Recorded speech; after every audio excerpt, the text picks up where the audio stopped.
మన VVIT university, absolute discipline, absolute education.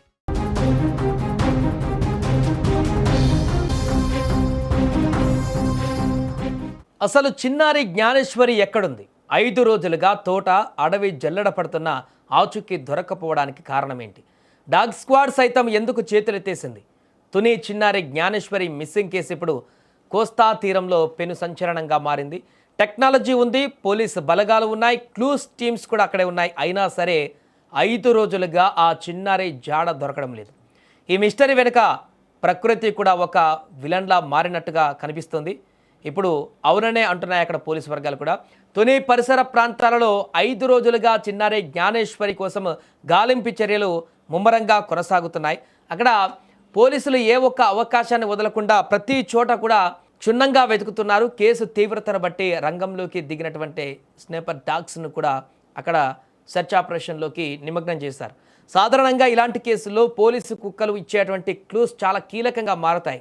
నేరస్తులైనా తప్పిపోయిన వారైనా సరే వాసన బట్టి, వారికి సంబంధించినటువంటి ఏదో ఒక ఐటెం వాసన బట్టి ఈజీగా ఆ డాగ్స్ కనిపట్టేస్తాయి.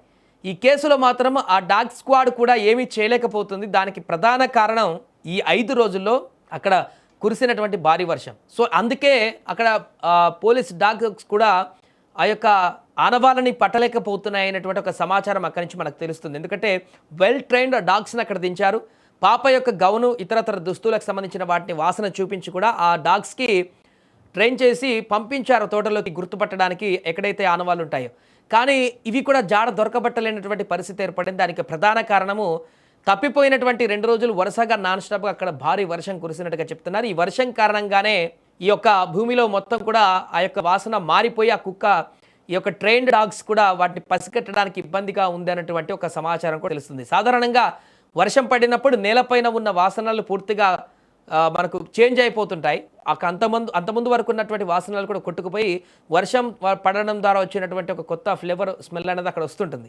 గాలిలో తేమ పెరగడం వల్ల స్నేపర్ డాగ్స్ స్మెల్ను గుర్తించేటువంటి అవకాశం చాలా తక్కువగా ఉంటుందంటే చెప్తున్నారు. ఈ అడ్డంకి వల్లే డాగ్ స్క్వాడ్ కూడా చిన్నారి ఎటువైపు వెళ్ళిందనేది కరెక్ట్గా పసిగట్టలేకపోతున్నట్టుగా కనబడుతుంది. అటు వర్షం పడడం, ఇటు ఆధారాలు దొరక్కపోవడంతో పోలీసులకు ఈ కేసు ఒక పెద్ద సవాలుగా మారింది. దీంతో ఇప్పుడు పోలీసులకు మిగిలింది పాపతో పాటు వెళ్ళినటువంటి ఆ కుక్క మాత్రమే. ఏదైతే వీళ్ళు పెంపుడు కుక్కగా భావిస్తున్నారో అక్కడ ఆ కుక్క మాత్రమే. ప్రస్తుతం ఆ కుక్కను అక్కడ బంధించారు. ఎందుకంటే అక్కడ పాప పోయినప్పుడు ఈ కుక్క కూడా పోయింది. 2-3 రోజుల వరకు కనిపించలేదు. మంగళవారం సాయంత్రం మళ్ళీ తిరిగి ఆ ప్లేస్కి వచ్చింది. ఆ తర్వాత వింతగా బిహేవ్ చేసి మళ్ళీ ఎక్కడికో వెళ్ళిపోయింది. ఆ తర్వాత మళ్ళీ కనిపిస్తుంది. దాన్ని పట్టుకొని ఇప్పుడు అక్కడనే బోన్ లాగా వేసి బంధించారు. కారణం ఆ కుక్క ఎక్కడికి వెళుతుందో పసిగట్టడం, దాని వెనుక పరిగెత్తడం కష్టంగా మారింది. కాబట్టి ఇప్పుడు దానికి ఒక ట్రాకర్ని ఏర్పాటు చేసి, ఏదైతే అడవుల్లో పులులను కానీ వాటికి ట్రాకర్ ఇలాంటిది చేస్తారో అలా ఒక ట్రాకర్ని కుక్కకి అటాచ్ చేసి దాన్ని తోటలకు వదిలిపెడదామని ఇప్పుడు ప్లాన్ చేస్తున్నట్టు కనపడుతుంది. తద్వారా అది ఎక్కడెక్కడికైతే వెళ్తుందో, చిన్నారితో పాటు ఇది 2 రోజులు వెళ్ళింది కాబట్టి, కనపడలేదు కాబట్టి ఈ యొక్క ఆనవాళ్ళు చిన్నారి ఎక్కడో ఈ కుక్క వెళ్ళినటువంటి పెంపుడు కుక్క వెళ్ళినటువంటి ప్రదేశాలకు అది మళ్ళీ వెళ్తుంది. అక్కడికి ట్రాకింగ్ సిస్టమ్ ద్వారా, నావిగేషన్ ద్వారా వీళ్ళు ఇక్కడ ఉండి చూసి ఆ ప్రాంతానికి వెళ్ళి కనిపెట్టవచ్చు అనేటువంటి ఒక ఆలోచనతోటి ఇప్పుడు ఆ సాంకేతికతతోటి ఇప్పుడు సరికొత్త వ్యూహంతో అడుగులు ముందుకు వేసేందుకైతే సిద్ధమవుతున్నారు. ఆ ట్రాకింగ్ ఆధారంగా జ్ఞానేశ్వరి ఆచూకీ కనిపెట్టేటువంటి పనిలో ఇప్పుడు పోలీసులు నిమగ్నమవుతున్నారు. మరి ట్రాకింగ్ ద్వారానైనా ఆ పాప ఆచూకీ ఏమైనా కనిపిస్తుందా, లేకుంటే ఇది కూడా ఇంకా క్లిష్టంగా మారుతుందా? ఏదేమైనా కూడా డాగ్ స్క్వాడ్ కూడా దొరకనటువంటి విధంగా మారినటువంటి పరిస్థితులు ఇప్పుడు అక్కడ ప్రతి క్షణం కూడా ఉత్కంఠకు దారితీస్తున్నాయి. అసలు పాప ఎక్కడికి వెళ్ళింది, పాప ఆనవాళ్ళు కూడా కనిపించకపోవడం, పాపను ఎవరైనా కిడ్నాప్ చేశారా, కిడ్నాప్ చేస్తే వారు ఎక్కడికి తీసుకువెళ్లారనేటువంటి ఔటర్లో ఉన్నటువంటి అన్ని ప్రాంతాల్లో కూడా తనిఖీలు చేసిన ఆధారాలు దొరకకపోవడం ఇది ఒక పెద్ద సవాలుగా మారింది పోలీసులకు.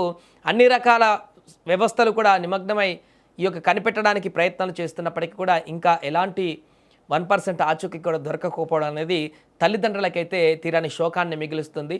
ఏదేమైనా ప్రస్తుతం ఒక ట్రాకింగ్ సిస్టాన్ని ఏర్పాటు చేస్తున్నారు కాబట్టి దీని ద్వారా అయినా ఆ పాప ఆచూకీ లభిస్తుందా లేదా అనేది వేచి చూద్దాం.